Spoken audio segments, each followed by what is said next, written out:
break or I'ma have a flashback. Digging through the dresser like fucking where my mask at. Then mash back with the banger and damage shit and say fuck everything I learned in anger management. Hop back on some east side banning shit and push a nigga's top back when I let the cannon spit. Start planning shit, premeditation. I'm in love with the streets again, rededication. Say what's cracking, YouTube? It's your boy 16 to life, and I'm back like I'm on a parole violation. You're down! Before we get started, I'm going to ask y'all to do a few things. In the event you happen to like the story, can you be sure to please hit that like button? Can you also subscribe to my page and also hit that notification bell? That way, anytime I drop a story, you'll be notified immediately, and then you can hop on it whenever you're ready. Now, for those of y'all that might be new to my page, in 1994, I got arrested. Eventually, I got sentenced to 16 years plus life. I ended up doing 24 years straight in some of these California penitentiaries out here, and I've accumulated some stories for y'all over a period of time. Y'all gotta excuse me today. I got a little cold I'm trying to get over. So also, man, I be rapping, you know, and I was telling y'all for a while that I was trying to be humble about it, man, but I really do this rap shit. Don't get it twisted, because I'm a little bit older. I gas. So in the event you ain't had a chance yet to check my music out, man, be sure to go to YouTube and just type in 16 to life music, man. I got a few videos, and I got a few audio songs up there that definitely be gassing. So with that being said, let's hop into this story right here. Now, this story took place in 2012. I was in North Kern. And like I tell y'all sometimes, you know, sometimes you don't necessarily have all the backgrounds or the particulars to give y'all a great story. So I'm going to just give y'all what I know about, you know, about this event right here.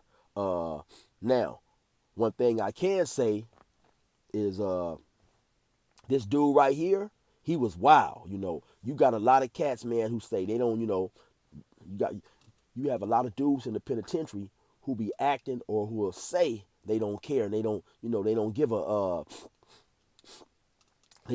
F. I'm trying not to cuss early into the video because somebody had said you can't cuss within the first 2 minutes or whatever.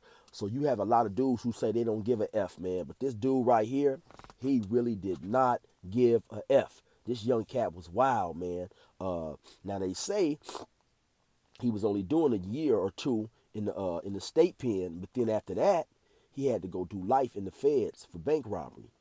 And like I say, man, this dude right here, he was wild. He was a young cat, and already off top, you could see that he wasn't quite all there, you know what I'm saying? So, yeah, I guess he already had that, I guess you would say, working in his favor in this situation right here, you know what I'm saying? So like I say, this happened in North Kern. Now, so we just chilling in the day room one day, you know. Now, we in the day room. Now, dude, I'm going to just call him G-Roc, but that's not his name. And I ain't even going to say what gang he was from, but he was from a pretty big gang from South Central.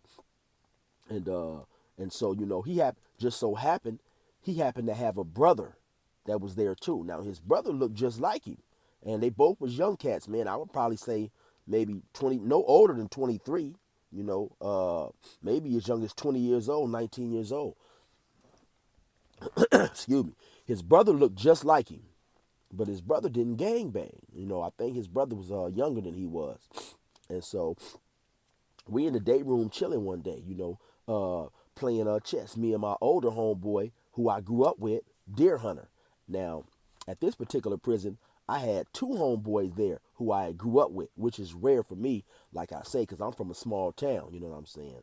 So anyway, we had the homie Deer Hunter, who was older, and we had the homie Roscoe, who was either my age or maybe a year older than I was. But anyway, so we chilling. Me and Deer Hunter is in the day room, we playing chess. Yeah, we playing chess. Now the dude I was telling you about, G-Roc, you know, and he had a few other homies there, and I can't even remember their names, right? But so anyway, we in the day room, we chilling, man. We sitting back, we just playing chess. You know, all of a sudden you hear bow. You know, like you can tell like somebody then got hit in their face. You know what I'm saying? So I turn, I'm facing this way. So I turned back to look that away, and it's the dude G-Roc. He on one of his homeboys. Mop, mop, moop, mop, mop, bing, bing, bing, mop, mop. Now he mixing him. Now the dude he didn't fire. Now when I turn around, the dude he had fired on was also at the table playing chess. And so he just walked up. The dude is playing chess. He just walked up on him and just got off on him. So now when I turn around, dude done stood up. But he's covering because dude, when he fired on him, he blindsided him. So he don't really know where the punch was coming from or probably didn't even know what was going on. So when I stand up at the time, he like this. Now when I stand up, excuse me. When he stand up, dude is on him. G-Roc is on him. He on his helmet though. He giving it to him. Bing, bing, mop, mop, bing, bing, bing. So now, eventually he creates enough space to turn around and he see that. Now keep in mind, they from the same hood. So I don't know what they had going on, So he turn around. Now they squabbing. Bing, bing, bing. They squabbing. Now, dude, G-Roc, like I told y'all earlier, he had a brother. Now his brother run over there and start helping him.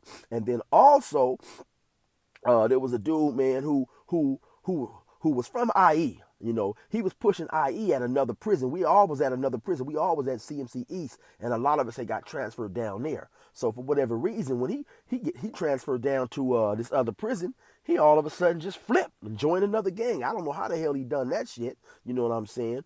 But anyway, that's what he was doing. So he run over there and started helping G-Roc. Now, the dude they was jumping on, like I say, they all was from the same hood. He had a homeboy there too. Now, his homeboy ran over there and started helping the dude that G-Roc was jumping. So now they got a small little melee going on right here in the middle of the day room. You know what I'm saying? They squabbing. So now at this point, dudes is getting up, getting out the way. They squabbing. Bing, bing, bing. They doing their shit. So they end up, the police don't see none of this to my recollection. The police don't see none of this. So they end up, stopping and going about their business. You know what I'm saying? If memory serves me correct, the dude who G-Roc fired on then goes up under the TV and gets into it with the dude who was claiming IE, but it had flipped and started banging this other gang. So now they go up under, if my memory serves me correct, y'all, they go up under the TV and they start squabbling. Bing, bing, bing, they doing their thing. So eventually they break that up. Okay, so they go ahead and they do that, they get away. They leave it alone. The very next day, the very next night, we out there, we having day room again, like I say. And now I'm sitting back, we playing chess again. But now just so happened, now I happen to be sitting the opposite way that I was last night. So now I see the dude that G-Roc fired on. I guess in his mind, he must have been like, fuck this. These motherfuckers ain't fit to be jumping on me and firing on me. So now he slid right back up on G-Roc. G-Roc is doing something. He wasn't paying attention. He slid up on G-Roc and dope fiend G-Roc the same way G-Roc had got off on him the day before. So he slide up on him, fire his shit up. Bam! They go to getting it. Bing, bing, bing, bing. He mixing him. Now this time the dude who had got jumped, I guess, he'd already put his boy up on the thing, up on the game who helped him the day before. Like, hey man, I'm just gonna get mines back on this dude. So he probably already assumed that G-Roc's brother and the other dude who had flipped, I'm gonna call him Flipper since he flipped. Yeah, we gonna call him Flipper.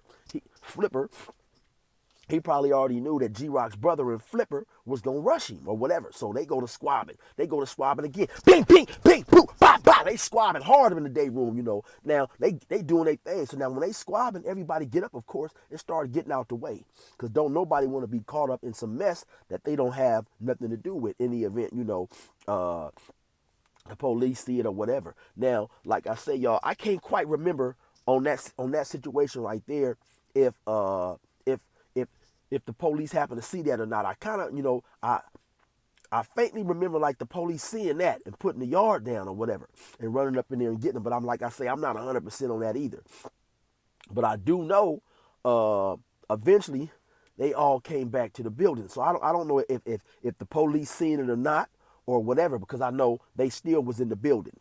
Like I say now, G-Roc was wild, you know. He one of these dudes that's running around, man. And like I said earlier, he had, after he was doing his little time in the pen, he had to go to the feds and do a life sentence for some bank robberies. So he really didn't give a fuck. He didn't have a reason at all to give a fuck. You got a lot of dudes in jail, man, saying they don't give a fuck and they acting crazy or whatever. And that honestly, y'all heard the saying, if you bluff them, you can beat them. Sometimes that's just a way right there, man, to keep dudes up off you. You know what I'm saying? Because when it comes time to you perform, a lot of them dudes who be claiming they don't give a fuck, then they bow down, they gets off, they don't go to work, they don't go to work and get cracking in a way that portrayed the actions that they was acting beforehand. But you know what I'm saying? This dude right here, this youngster right here, he was with the bullshit. Now, at some point in time, I become single cell. Now, I don't know if y'all paid attention to, I had a story that I called it the Fresno car goes way too far. And I had mentioned they had a dude in there by the name of Seattle who hit old boy with that old sweet three-piece, you know what I'm saying? So he come get at me and he asked me, now the dude G-Roc is in the cell with one of his homeboys. Now he from Fresno. And so he come ask me if the wild dude G-Roc could move in the cell with me. I tell him, hell no. You know what I'm saying? For 3 reasons. For one, it's not too often that you don't have a cellie. And so I'm enjoying, by this time, I've been in jail, I don't know, probably about 16, 17 years. You know what I'm saying? Maybe somewhere up in there. And it's rare to not have a cellie for a long period of time. So I was enjoying my solitude. Also, I had a knife up in there.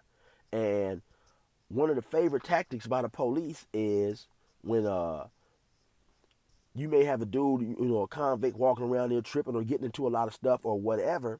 They like to come search your cell as a way of retribution. I don't want this dude to be out there doing something crazy.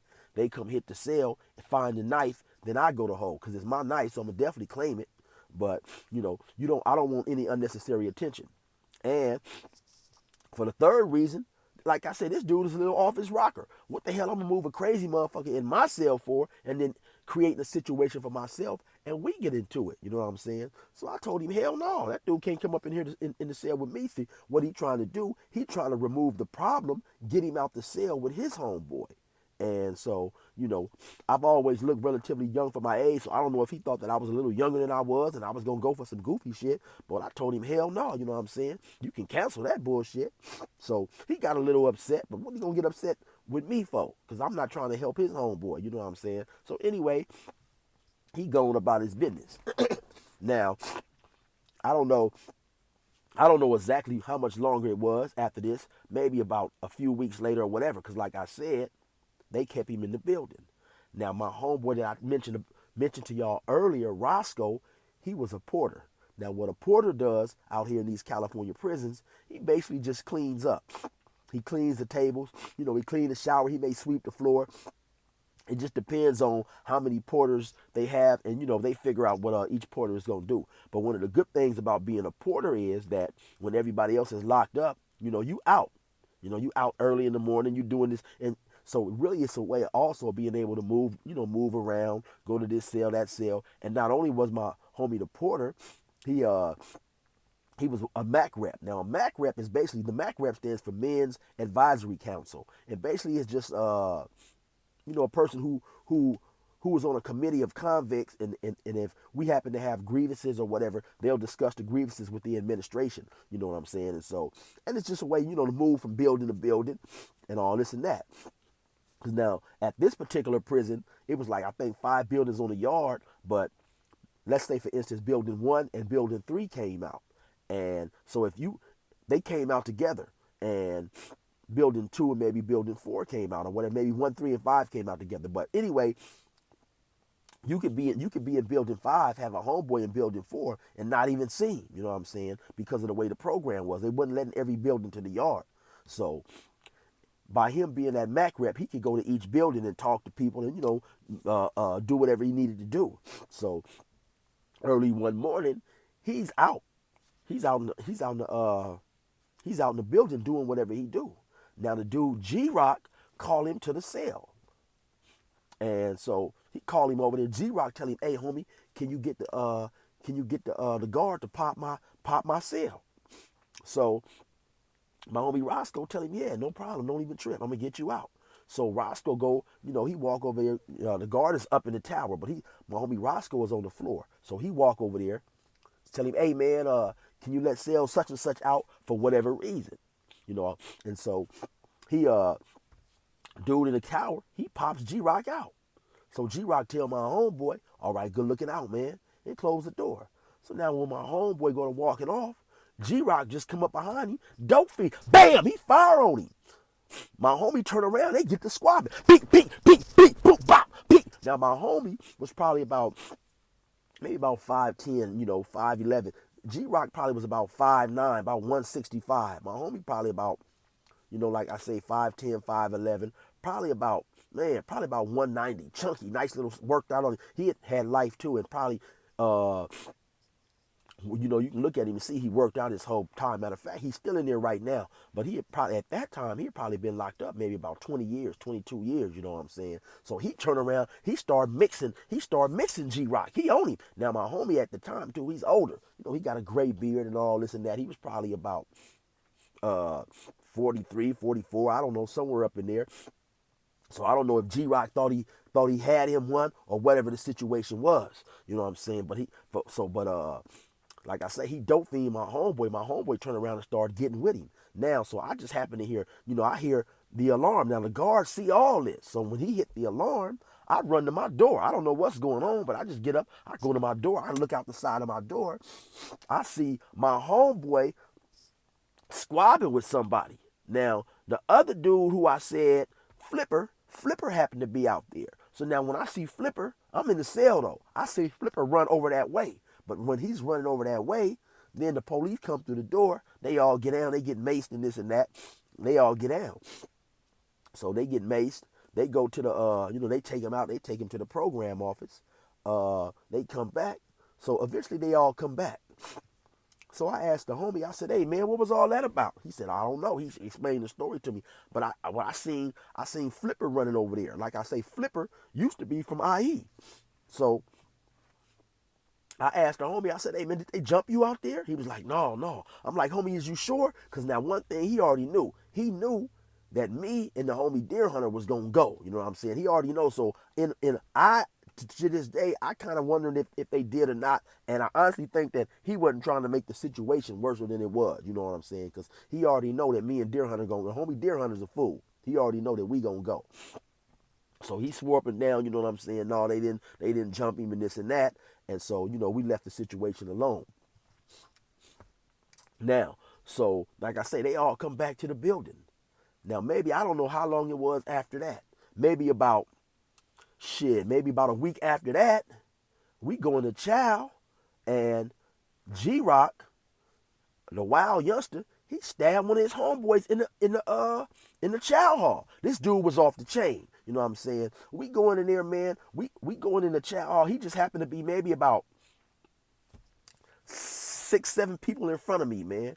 So we going in there, man. He got his. So we filing in. We go past it. You go in and it's a cafeteria like any other cafeteria. It got a rail, but except this cafeteria, it has a rail to keep everybody in a single file. So the rail goes up and then it turns. It goes straight and then it turns. And when it turns, you're walking alongside the wall, and then you get to the little slot. You bend over. They slide your tray out, and you get your tray. So he happened to be like maybe 6, 7 people in front of me and stuff. Up there, I can't remember. I don't think. Because sometimes in some of the prisons, they make you feel in the chair, make you feel in the benches and sit. Or sometimes you can sit at whatever table you ever want to. I can't remember how they was doing it up there. But I do remember he just happened to be a few feet in front of me. So when he's walking, but I see him walking, he's walking with a purpose. You know what I'm saying? You can tell sometimes when a person got something on his mind, they walking, with a purpose. So I'm lightweight watching him. So he slide up on some other dude that happened to be another one of his homeboys. Bam! Bam! He go to busting on him. I'm like, damn, you know what I'm saying? So now when he go to doing that, I believe he got away with that. If my memory serves me right, I believe he also got away with that. But I know later on at some point in time, they end up grabbing him. The police had him. The cops get up on him, the correctional officers, and they threw him in the cage. And so now he's on. They got him on another. They got him in another part of the building. Basically, it's like the hole, but it's another part of the building.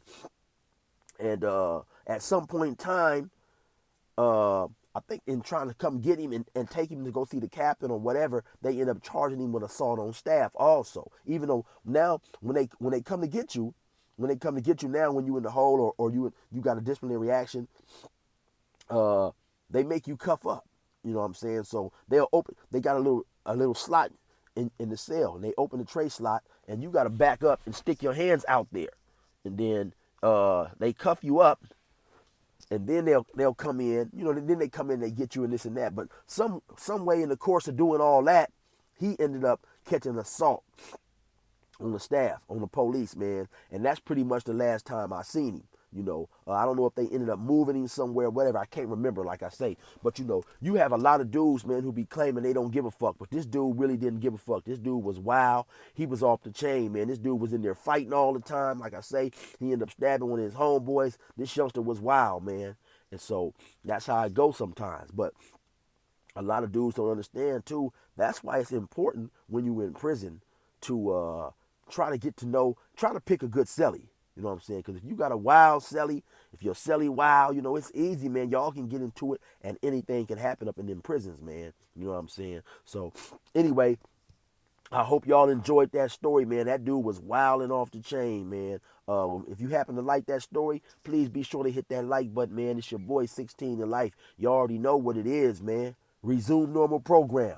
Dear God, please don't let me relapse and return to the evil that men do. Father God, I pray and ask that you help me to have mercy on others the same way I would want.